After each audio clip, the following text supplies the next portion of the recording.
We're just getting out and having a picnic. Yep. We just needed to be outside. It's been a long week.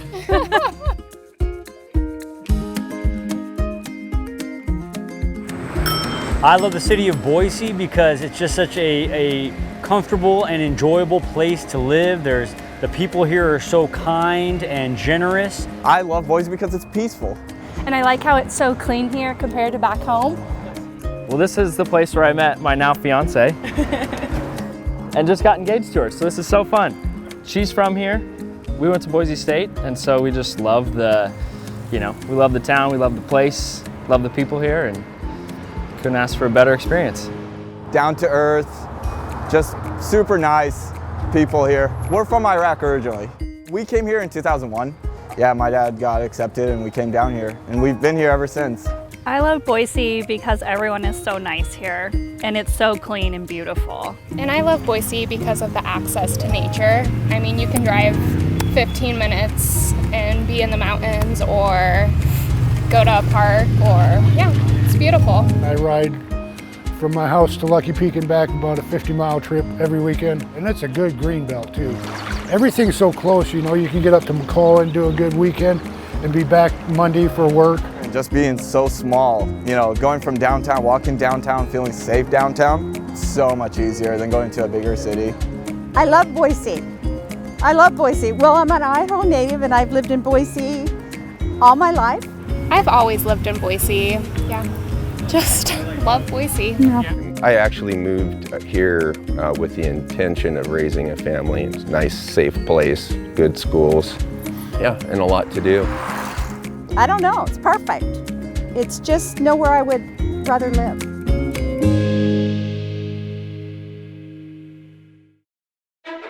Welcome. I'm Bill Connors, President and CEO of the Boise Metro Chamber of Commerce. This event is presented by Idaho Central Credit Union and Payne West Insurance and is sponsored by Albertsons, Blue Cross of Idaho, the Gardner Company, Micron Technology, St. Alphonsus Health System, and the University of Idaho, Boise, as well as these contributing sponsors. This year marks the 30th anniversary of the State of the City Address. The Chamber appreciates the partnership we have with the City of Boise, and a special thank you to Mayor McLean for keeping this great tradition going. And now, please welcome local students to lead us in the Pledge of Allegiance. I pledge allegiance to the flag of the United States of America and to the republic for which it stands, one nation under God, indivisible, with liberty and justice for all. Hello, and welcome to the 30th Annual State of the City. I am Charlene Marr, President and CEO of Blue Cross of Idaho. Today, I am here as the Chair of the Boise Metro Chamber of Commerce. The Chamber is dedicated to helping Boise and the Boise business community. This year has challenged us all in ways none of us could have anticipated. The COVID-19 pandemic has forced us to think and act differently. The Chamber has continued its mission and found new ways to support those businesses in recent months. The team set forth and created informative video series discussing the CARES Act, Rebound Idaho grants, and small business disaster relief. Bill Connors, Matt Erpelding, and the Chamber staff have hosted many live events on the Chamber's Facebook page, including forums with our legislative leaders, check-ins with the metro area businesses, and a discussion on the future of broadband in the Treasure Valley. Your Chamber is here for you. If you have questions or need resources, call us. We are happy to help. Boise is gifted with a history of great civic service. The latest in that distinguished line is Mayor Lauren McLean, the first woman ever elected to serve as Boise's mayor. Mayor McLean campaigned with the goals of a city powered by clean, renewable energy and a commitment to openness in government. I had the privilege of meeting with Mayor McLean early on. We had the opportunity to speak of those issues of most concern to her on behalf of Boise. That now seems so long ago. Who knew she would quickly have to face a global pandemic? Mayor McLean quickly took steps to safeguard the health and well-being of our friends and neighbors by working to slow the spread of COVID-19. It is a challenge I am sure she never expected to face, but also one that defines public service. Doing well for Boise is personal to Mayor McLean. It is for her family, her friends, her neighbors, and her community. Please join me in welcoming Mayor Lauren McLean to deliver her inaugural State of the City address. Hello, Boise. This isn't the way I expected to deliver our first State of the City, but then again, none of us expected to be doing anything this way. So rather than being in person with all of you in an auditorium, I'm here at our library at Colin Eustick, a place that truly embodies where we're at right now and where we're going. These books tell our stories. They hold our hopes and dreams, our future and our past. As these books rest poised on shelves, waiting to be browsed, it may feel like our dreams are also on a shelf just out of reach, waiting. But our library services haven't stopped. They're just delivered a little differently. So too, our dreams haven't changed. We just have to reimagine how we reach them. COVID changed so much so quickly. Many of us are still at home to protect our health or the health of our loved ones. So many of our businesses needed to close their doors at some point and then drastically change how they did business when they opened.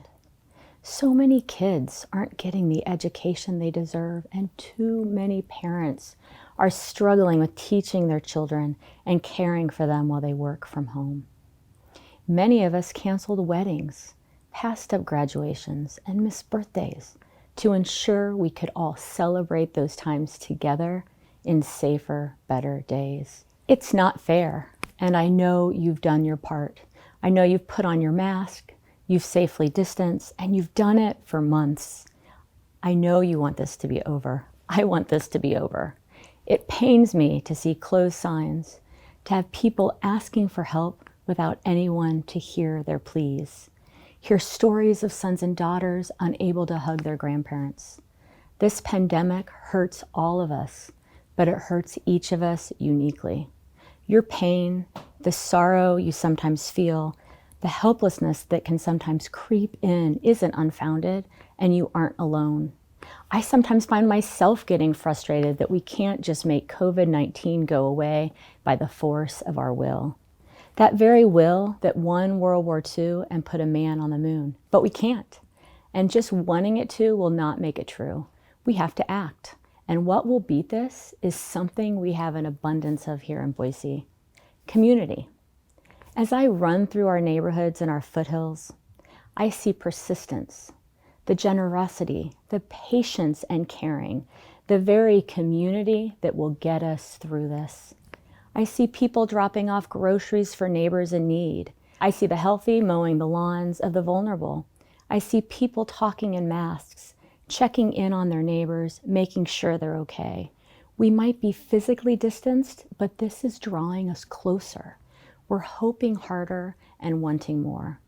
If we can tackle these challenges, which we will, we can do anything, and urgent dreams won't be put on hold forever. Our libraries are a great example. We've refused to shut down fully. The books still find eager eyes and hungry minds because we know now more than ever we need it. We've had quite a year, Boise, and as your mayor, I am here to talk with you directly about what's happened and where we're headed. We know what matters: our families, our ability to build a life, our neighbors, this community. 9 months ago, I raised my hand to be sworn in as the 56th mayor of Boise and the first elected woman to serve in this role. The chambers were packed to capacity, and we gathered strength and optimism and hope from each other. I looked out and felt a sense of wonder, that hope, and a deep sense of gratitude as I saw your faces and those of children like my own son and daughter, who wouldn't, without you, have known that after a century and a half, a woman in Idaho would be elected mayor of its largest city. And something that had never been done before felt routine because of you. I felt that same wonder when I first saw our city, flying in over the foothills as the winter day was waning and the snow-capped hills sparkled against that orange alpenglow amidst the sea of grass. My husband and I had a simple dream of finding a good job, a safe and clean place to raise a family, and a community to build a life and find meaning. I was inspired, excited to dig deep into this remarkable place. It was our dream, but it was an everyday dream, a Boise dream, an American dream. That dream is shared by everyone who sets foot in the city of trees, no matter who you are or where you come from. Back in those chambers that night, we didn't know what was to come, nor could we have.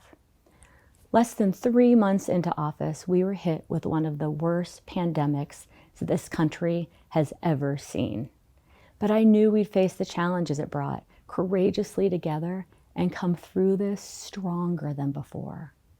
I knew our great staff at the city of Boise were capable of anything, and over the past few months, they've proven it. Every day they get out of bed and work hard for you because they know every phone call, every innovation, and every service they provide moves us forward. I knew our city council was up to the challenge too. How could they not be? Led by Council President Clegg, President Pro Tem Woodings, Council members Thompson, Sanchez, Bajent, and Halliburton, they share our dream. And with every Zoom call, work session, and digital city council meeting, they prove they're committed to a better life for every resident. Our challenges are many and great, but our community responds. You inspire me. And to get through this stronger and more resiliently, protecting the things we love most about our community, we must remember what we're fighting for. The simple dream of building a life and being part of something bigger than ourselves. This shared purpose brings us together, unites us in common cause, and will be the foundation of our community as we move forward, stronger from the challenges we've met. You were there in March, when during those dark, cold days of winter, Boise became the first city in Idaho to pass a public health order closing City Hall. We then announced that bars and restaurants would close, and in anticipation of the governor's stay-home order, we asked ourselves what more we could do in partnership with members of our community to make sure the needs of our most vulnerable were met and the health of our residents protected. We recognized these would be very tough days, but the problem wouldn't go away if we ignored it. We were blessed to have purpose, to have you as a partner. We came together in common cause against uncommon dilemmas. Essential workers went out and met the virus head on, bravely providing services to all of us. Some of us stayed home, holding the illness at bay. We developed partnerships to help us deliver services and protect our residents. We knew that if we made tough choices, our community would recover faster and stronger. We did what was right. To those whose livelihoods were impacted by these closures, I thank you. I know that this was so terribly tough on you. You waited and waited for unemployment benefits. You waited for assistance, some of which is still yet to arrive. We as a country and state can do better. To those whose jobs required you to be on the front lines, protecting our residents, caring for our sick, I thank you. These times highlight the sacrifices that first responders and medical professionals make to protect our health and safety every day. We're a better city because you call this home. I'm proud of the people of this city and the partnerships we forged. People like Jonathan Amissa, who came to Boise as a refugee, saw that his fellow Boiseans were in need and decided to use a hidden skill he hadn't used since he was in Africa, sewing. He brought knowledge across the ocean and used it for the benefit of his community right here in Idaho. At first, he made 10 to 15 masks and 4 plastic barriers for medical transport drivers. Then he got ambitious and distributed over 100 masks to refugees like him who were frontline workers, and over 400 masks to neighbors, patients, and those most vulnerable in the Treasure Valley. I'm proud of institutions like the Interfaith Sanctuary, who partnered with the city to help ensure that our homeless would not be forced into the cold. Together, we found roofs for over 200 families. We kept those that tested positive house safely. We kept those who were medically fragile housed safely, and we kept our vulnerable inside and safe through innovative partnerships. Treefort, showing how much they cared about our community, called off their festival before we'd required events to cancel. They were the first, helping lead the way at a significant cost to themselves, but for the benefit of each of us. And they did it again just this month. The COVID Cultural Commissioning Fund helped support the most creative amongst us so they could still paint, dance, sculpt, and sing. We need the spirit that they bring. United Way and the Idaho Community Foundation Fund has provided over $1.3 million to trusted organizations and local communities, helping low-income and vulnerable Idahoans affected by the crisis. And City of Good is a homegrown initiative created by Boise businesses and civic organizations to keep restaurants working when they were closed, with the purpose of providing meals to those in need. It's a program that will live on long after the pandemic that inspired its creation has become a memory. This is just a glimpse into the amazing partnerships that have come out of these very trying times. There are countless stories of individuals and institutions who rose to the challenge, too many to name, all of whom provided food, shelter, childcare, encouragement, and everything we've grown to expect from this great community that is Boise. We will recover. But we know history isn't a straight line, and neither will be our recovery. Things will get better, then tougher, and then better again. We need each other. And throughout, recovery depends on us staying true to who we are and who we've been over the last few months. Maintaining focus on the importance each of us places on our families and our community. Recognizing that the way we live our lives has changed and will remain changed. We have to have patience with uncertainty, and we have to address the challenges that our community members were facing before this, laid so much more bare for all of us to see by the economic crisis that ensued. How do we move forward? Well, we already are. We convened an economic recovery task force to chart the economic opportunities and deep vulnerabilities that COVID-19 exposed in our city. They created a clear course of action with the well-being of our residents and businesses at the forefront, including our focus on protecting health, investing in education, supporting small businesses, and partnering to address the workforce of the future. Our small businesses have been hit particularly hard, and not enough of you received grants from the federal government. That's why we're providing $1.5 million in grant money to help you through these difficult times. We partnered with the Ada County Highway District and Downtown Boise Association to expand patios and create parklets to give small businesses space to make a living safely. And we'll continue to accept new ideas. The central promise I made to Boiseans last year was that I would listen. I would hear you out, and I would not be afraid to try new things. And now more than ever, we must. Despite all these hardships, the bedrock of our economy is strong.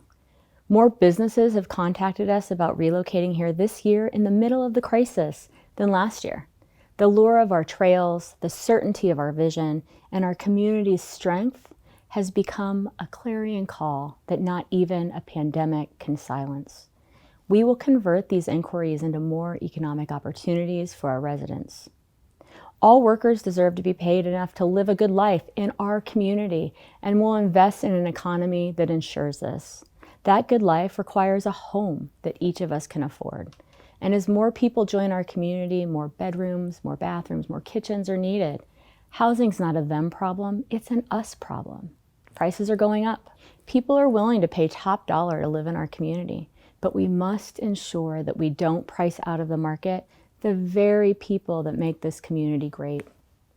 To increase the number of affordable homes in our community, we're investing in a housing land trust.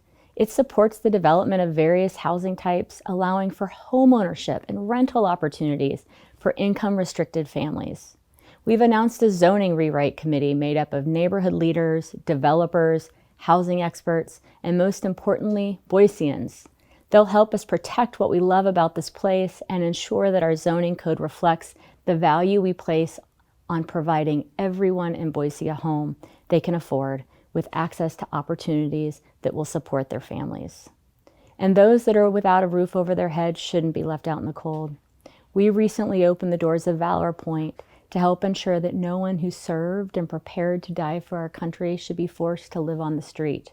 Our veterans should never be ignored and should never be left without a place to sleep. I know what's in it for them: honor, service, and morality.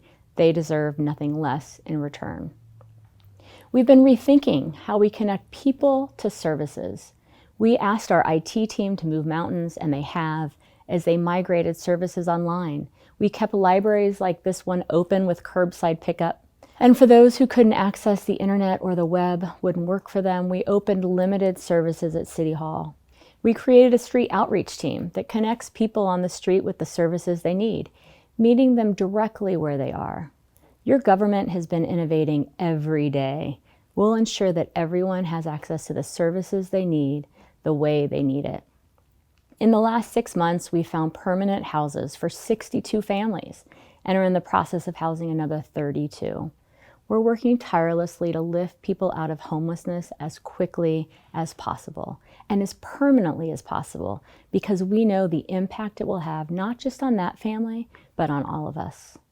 We're committed to ensuring that those shared dreams held by every person in Boise, a good job, a place to live, and a safe community, will never be put on pause.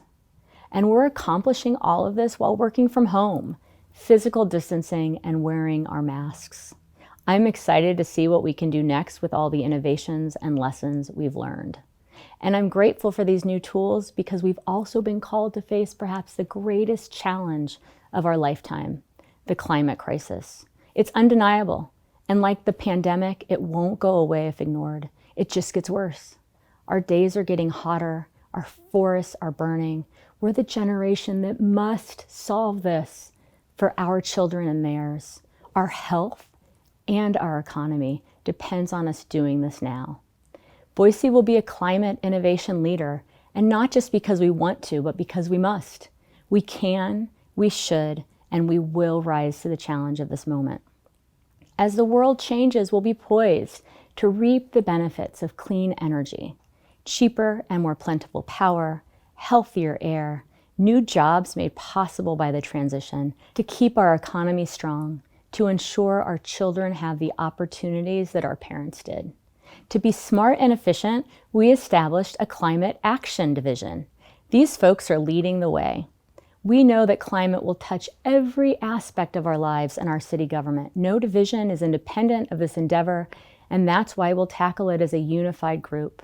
No department will be a silo, no department will be exempt. We will make sure that our residents thrive in the long run with good jobs, clean air, and clean water.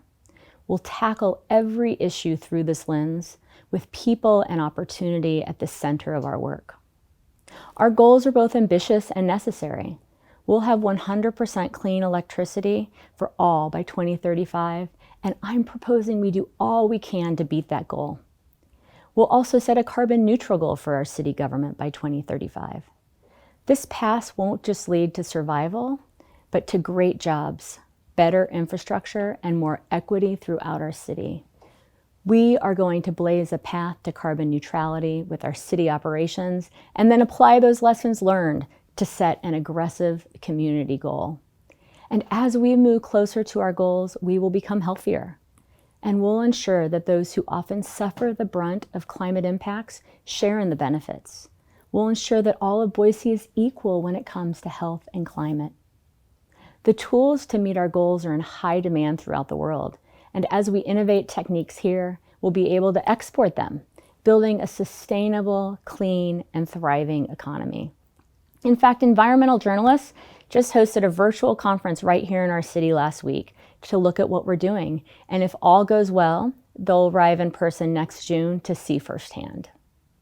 I envision a Boise where everyone can go outside without choking on smoke, one where we get to our good-paying jobs without paying for gas that's causing us harm, one where water is plentiful and clean, and where food is abundant and available to everyone. It's the same Boise we all want. It's the Boise our children and grandchildren deserve. We're also going to do simple things that make all the difference. Plant trees. They clean air, make our neighborhoods walkable, and provide a nice, shady place to read a library book. Some things are just common sense, and planting trees is one of them. That's why, under the leadership of Council President Clegg, we're going to plant over 100,000 trees in the next 10 years. And there's another challenge that this year we've been called to face. A problem that's gone unaddressed for way too long. Racism. Systemic racism has hurt too many people across this country, this state, and yes, this city. I know it's uncomfortable to talk about, but I also know that like the virus and climate change, it will not go away if we ignore it. The impact of systemic racist policies has been passed down to us, and our generation must undo the harm and strengthen our community through it. Our state has a troubled record on race. We've seen housing discrimination, profiling of communities of color, and an Aryan nations compound that existed for far too long. These are facts, even if we'd like them not to be. But we've shown again and again that we'll stand against this. This centuries-long problem won't be solved in a training or a series of conversations. It requires an ongoing commitment that I'm making to those who call Boise home. Together, we will honor our differences and bring forth a diverse community that celebrates each person's inherent humanity. Cities that honor differences thrive. Societies that cherish diversity are historically more innovative, more successful, safer, and yes, they have better, higher paying jobs. It's just common sense. Boise, that's where we are. Those are the challenges, and we will get through them. And I know we will be successful. Many people ask how I can be so sure, and I often think of the students we've seen marching on our Capitol in the last few years, sometimes walking out of school, demanding more from those of us that can to impact climate, public safety, education, opportunity. They've demonstrated a deep sense of connection to each other, to this community, and to our country. They understand that we must act now. They offer solutions, challenge us in the immediacy of the moment, and shine moral clarity on our disillusioned politics. They do it again and again and again. I know when I receive a letter from Aubrey, a second grader, with suggestions on how our city could help protect restaurant workers and our residents who frequent them. When a third grader shows up in my office hoping to talk with me about local government, and throughout the conversation and through her mask, she giggles as she says with certainty that someday she'll work in this office to make our community better. Our children tell us things we should already know. Kids should feel safe in school. Women should be treated the same as men. Climate change is an existential threat. Teachers are essential, and Black Lives Matter. They embody the exceptionalism Americans aspire to and remind us that we must do more. Their dreams are for all of us. When people ask how I remain so optimistic, I wonder, with what's happening around us and seeing the sea of their faces in my mind, how could I not be? Together, our community will tackle these challenges, and our story will tell it. I know years from now we'll return to this library, we'll take a book from the shelf and read about this moment. We'll learn that we did not lose our way, that we didn't lose the soul of the city we loved, and instead we protected each other and this place. We made progress and charted a future that enabled our kids and theirs to find the opportunities we had. The pages will tell stories of your actions, how we didn't just survive, but we thrived. Thinking back again on that first time I saw our city, newly married and with a mind full of expectations, I knew that this was the place for us. I didn't know what was next, but Scott and I, like so many of you, felt called here. We found people who welcomed us, opportunities to build the life we dreamed of, and purpose and common cause to protect this place we fell in love with. It's that simple, yet so universal. Each of us wants a community to create, a home, a life here in this special place. And now more than ever, we must come together, intent on ensuring that the future we share, that we create for our children, includes those same opportunities that each of us enjoyed. I intend to fight like hell with each of you, Boise, and together we will pen the pages of a new book about a healthy, prosperous, and welcoming city for everyone. Thank you. Good night. Take care and be well.